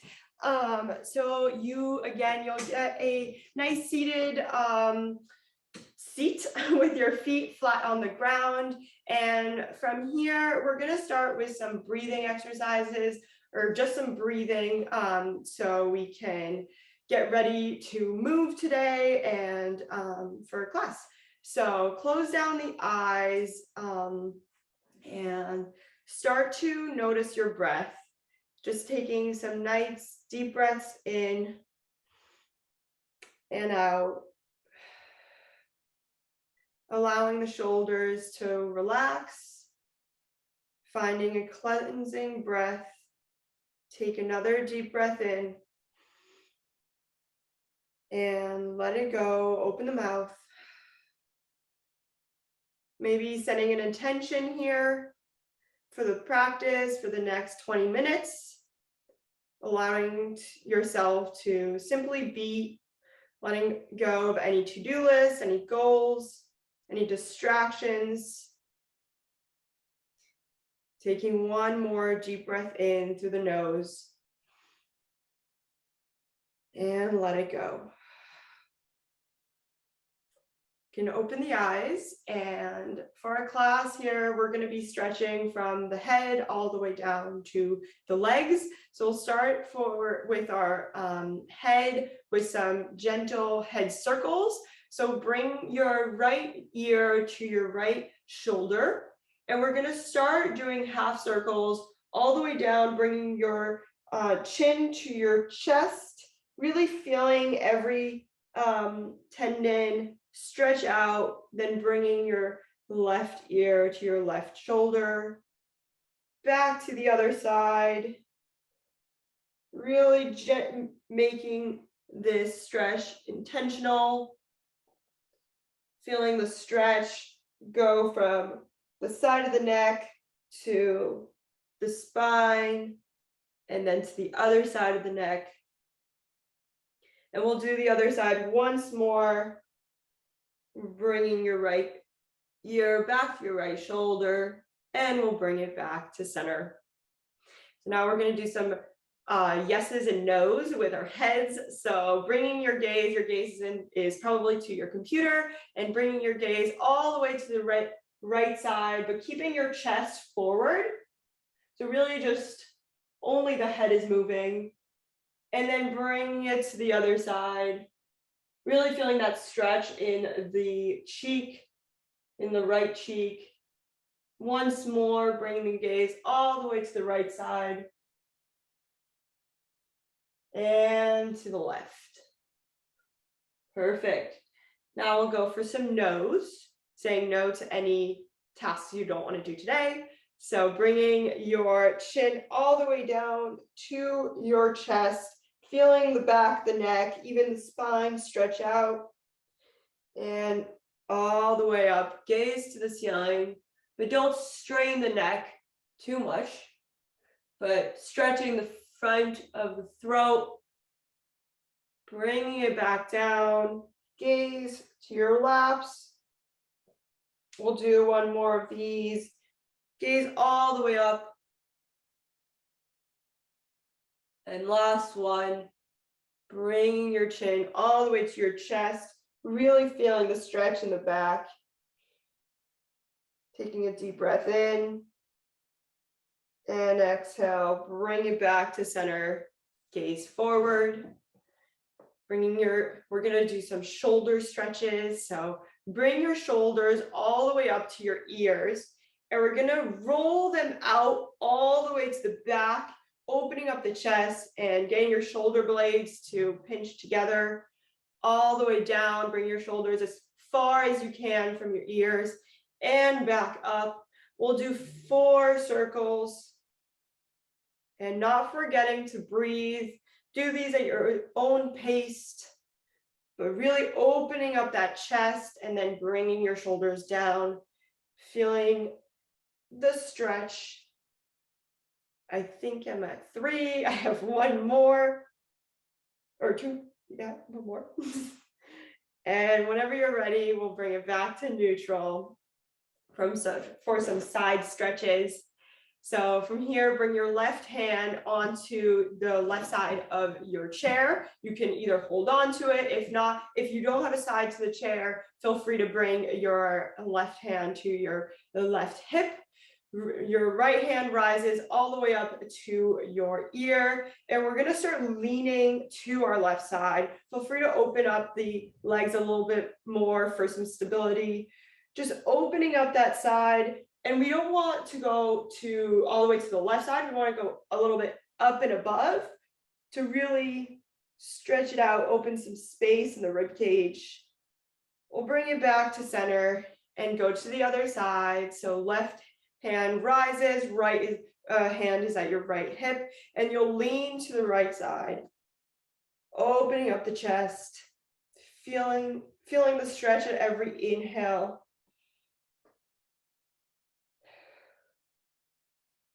At your next exhale, we'll bring it back to center, and we'll do that 1 more time.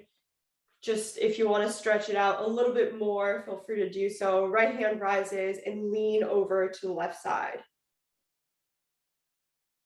Really feeling the stretch in your breath. 1 more deep breath here. And at your exhale, bring it back to center. Once more to the left side. Left hand rises, the right side. Left hand rises. And lean towards your right side, opening up the chest and creating space in the rib cage.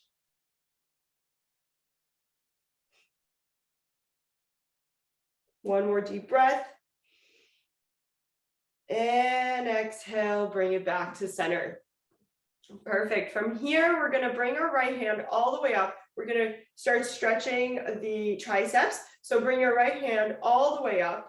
And bring your right hand on the back of the neck like this. And if you can bring it a little bit lower down the back, that's great. If not, keep it right to the neck. And we're going to bring our left hand to the back, on the back, and try to bring your left hand a little bit higher up. I'm going to try to move just to show you. Bring your left hand a little bit higher so that it tries to touch your right hand. And if it doesn't, that's totally fine. But over time, as you stretch more and more, it might one day touch. And the goal of this pose is really to have that chest open, to have that tricep open. If you are really at the back of the neck like this, feel free to bring your right hand or your left hand up above and just hold on to your right elbow, just bringing it up a little bit higher for that stretch. We'll stay for 2 breaths here.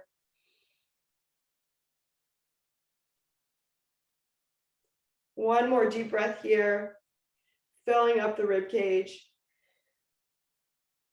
And let it go, let everything go, let your arms go down. And we'll go to the other side, bringing your left hand all the way up and bringing your left hand in between either your shoulder blades or onto your neck.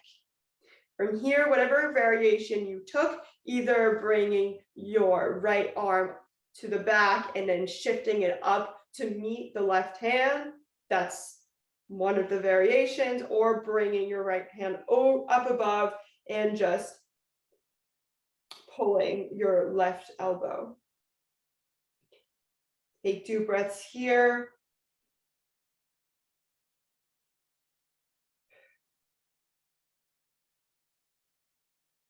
One more.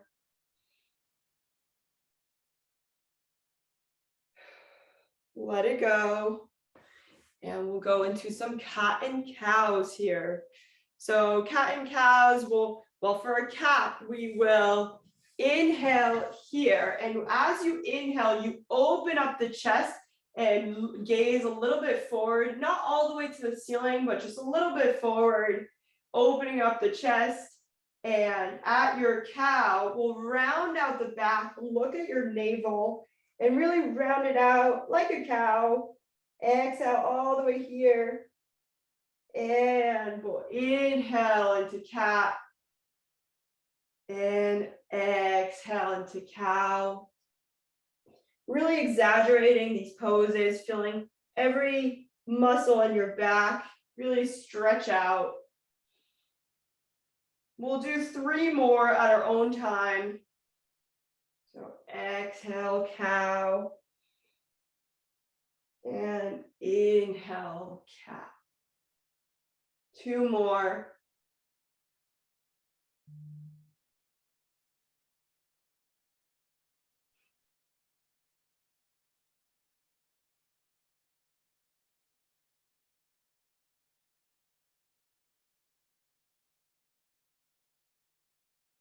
Perfect. Whenever you're ready, we'll bring it back to a neutral spine, making sure you're right on your sit bones here. And we'll go for a twist. So for a twist, we're going to inhale and exhale. Bring your right hand behind you and bring your left hand onto your right knee. And from here, at your next exhale, we're going to twist to our right side. So we're inhale together.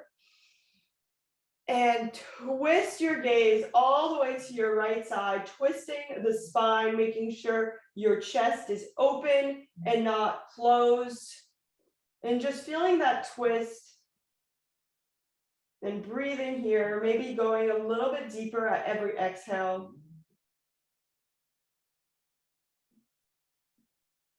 We'll stay for 1 more breath.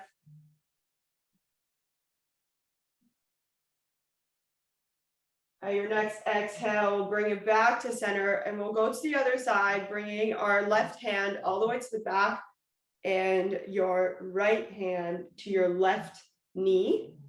Inhale and exhale all the way to the left side. Maybe noticing the difference between both sides. Maybe one is a little bit stiffer than the other.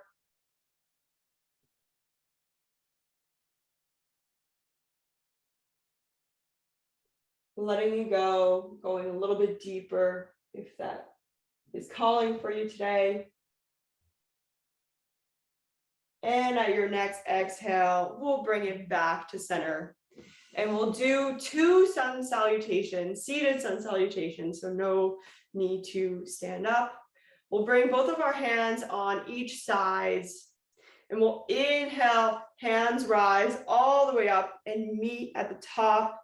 And exhale, we'll forward fold over both of our legs all the way down.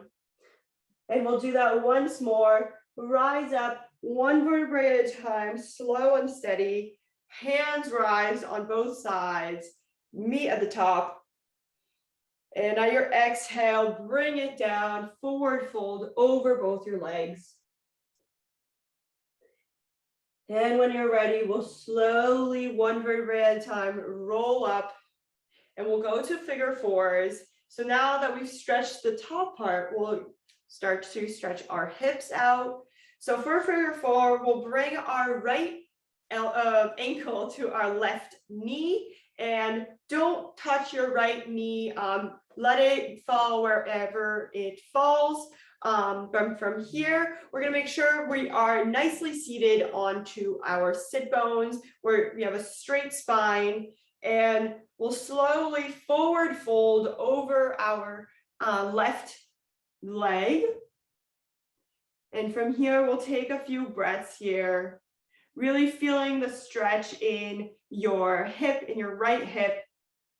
If you went too far forward, simply just rise up a little bit.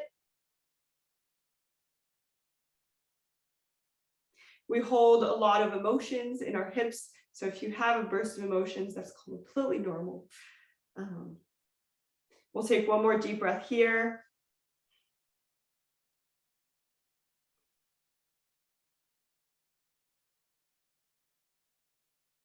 And at your next exhale, we'll bring it back to center, or bring our torso back up, and we'll gently place our right foot onto the floor for the other side. So bringing your left foot all the way up to your left knee. Again, let your left knee just fall freely. Inhale here, straight back. And exhale, slowly forward fold over that right knee.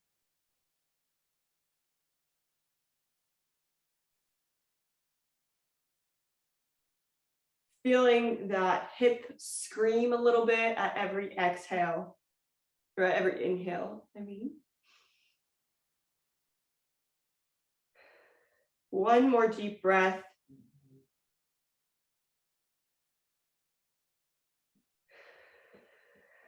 And we'll rise up all the way up, gently place your left foot onto the floor, and we'll do some forward folds over, or one-legged forward folds. So right foot is going to extend in front of you, and we're gonna flex the right foot. And from here, feel free to go a little bit closer to the edge of your chair. Of course, don't fall off, but go onto the edge of your chair. And again, we'll flex that front foot, that right foot, and we're gonna forward fold slowly over that right foot.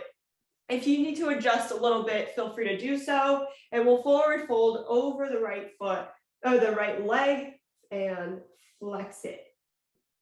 Your hands might meet your knee, your shin, your foot, wherever it is. That is perfectly fine. And maybe at every exhale, going a little bit deeper into the pose, into the stretch, really feeling it in the back of the thigh, the back of the quads, basically the whole leg. And taking some deep breaths here.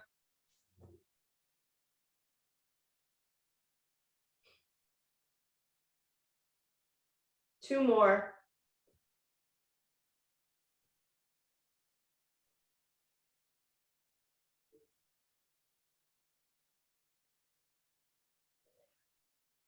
And we'll rise slowly back up, bend that right knee, and we'll go to the other side. We're straightening out your left foot, flexing that left, straightening out the left legs and flexing that right foot.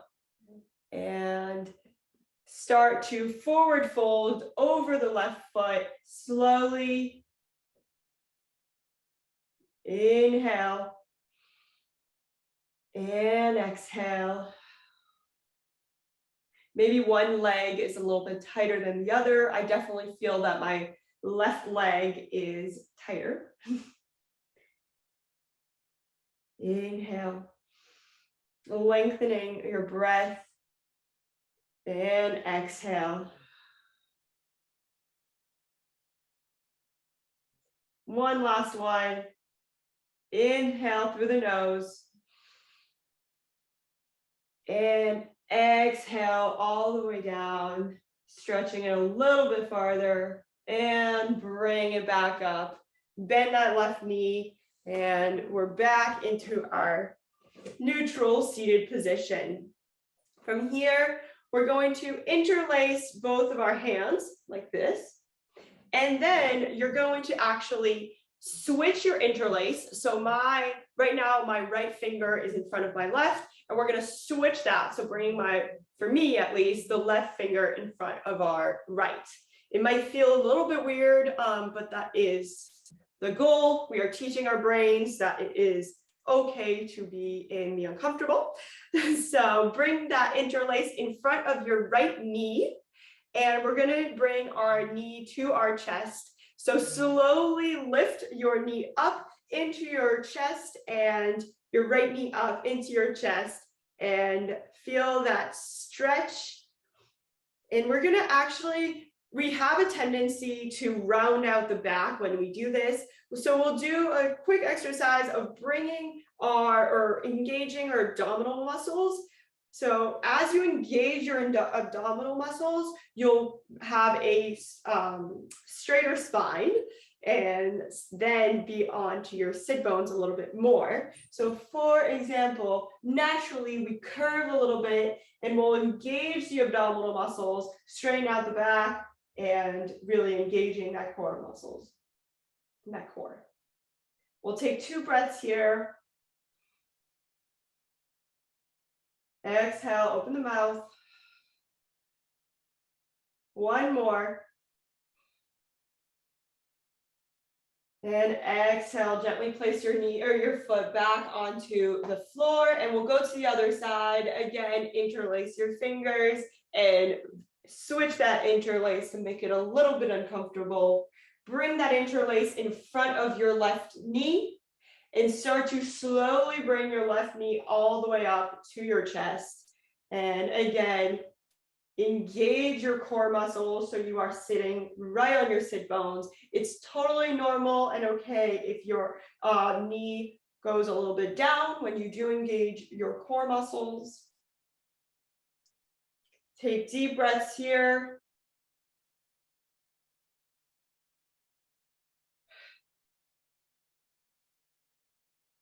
One more.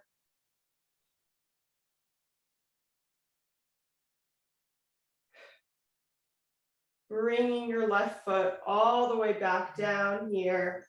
And we'll do 3 more sun salutations just to close down the class. So bringing both your hands onto each side. Hands rise, inhale all the way up. Really feeling that stretch. And exhale, forward fold, dive in front of both of your legs. We'll start to roll up 1 vertebrae at a time, all the way up. Hands rise at the same time, like a morning stretch, all the way up. And exhale, forward fold over both your legs. Take a deep breath here as your forward fold. And let it go. We'll do that once more. Rise up slowly, 1 vertebrae at a time. Hands rise as you go up. Hands meet center and dive slowly over both of your legs. Again, take 1 breath here. Let it go. In through the nose. And exhale through the mouth. We'll rise up, all the way up. And we'll close down the class with some collective breathing once more. So we'll close down the eyes or have a soft gaze once again. Start to notice your breath once more. Notice if you have more energy than in the beginning of class, beginning of our series.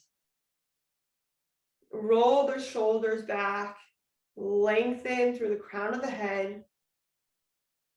Inhale deeply. Exhale, let it go. 1 more, inhale. Let the breath fill you up and energize you throughout the day. Inhale. And exhale, let it all go. Namaste. Thank you so much for having me today and for letting me move with you. And I hope you enjoyed our little series. And yeah. I did. Yeah, I'm so sorry that we went long, but you managed to keep everybody with you. Hopefully everybody had fun and was energized. You're fantastic. Thank you all for attending. I hope you all learned as much as I did. I think this was great. Not as great as being in person, but we had some wonderful speakers and panelists and yoga instructors with us. So thank you all, and I hope you got a lot out of it, and we'll see you at our next community forum in person, I hope next year. Take care. Bye-bye. Thank you, LFA, as well.